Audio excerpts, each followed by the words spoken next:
ત્યાંથી ક્યારે બહાર નથી કાઢી શક્યા।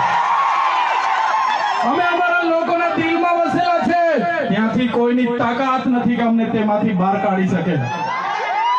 ત્યારે સાથીઓ, હમણાં આપણો બધાનો વિરોધ જોઈને, આપણી બધાની કામગીરી જોઈને આ લોકોએ હમણાં મંત્રીમંડળ બદલ્યું, બધા મંત્રીઓને બદલી કાઢ્યા। આપણા વિસ્તારમાં પણ 4 રબર સ્ટેમ્પ મંત્રીઓને રાખી દીધા છે। ત્યારે આ સરકારને કહેવા માંગીએ છે, ભેંસ દૂધ ઓછું આપે તો ત્યારે ભેંસના ખીલા બદલવાથી દૂધ વધતું, ભેંસ દૂધ ઓછું આપે એના ખીલા બદલવાથી ભેંસનું દૂધ વધતું।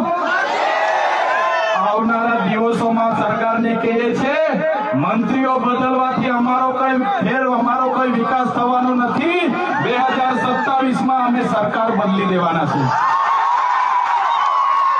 બદલી દેશું ને આપણે? તૈયાર છો બધા? ત્યારે આ સરકારને ખબર પડશે કે સરકાર બદલવા વાળા આવી ગયા છે।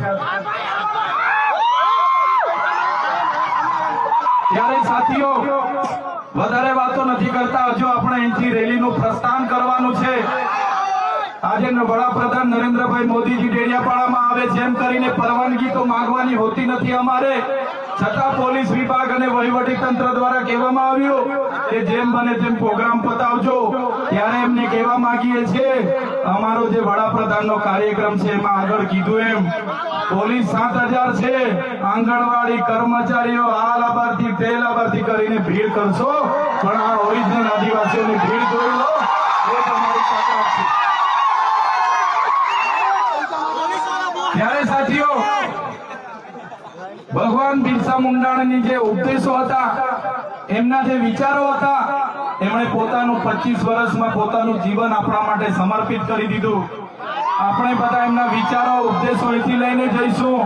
આપણી અસ્મિતા બચે, આપણી સંસ્કૃતિ બચે, આપણા રૂઢિ પરંપરા બચે, આપણા નૈતિક મૂલ્ય બચે, એ સૌની જવાબદારી છે। સાથે સાથે ઘણા યુવા વર્ગ અહીંથી મને સાંભળે છે, એ યુવા વર્ગને પણ હું અપીલ કરું છું, તમારો આ સમય તમારો કેરિયર બનાવવાનો છે। વ્યસન અને ફેશનને હાલ પૂરતા સાઈડ પર મૂકી દેજો, તમારું પહેલા કેરિયર બનાવો, પછી આપણે આવનારા દિવસોમાં બધું જોઈ લઈશું। એટલે મારા તમામ સમાજના લોકોને અપીલ કરું છું, આ સરકાર આપણને ભણવા ના દે, આ સરકાર આપણે રોજગારી ના આપે, છતાં આપણે બધાએ સાથે મળીને આવનારા દિવસોમાં આપણા સમાજને દિશા આપવાનું કામ કરવાનું છે।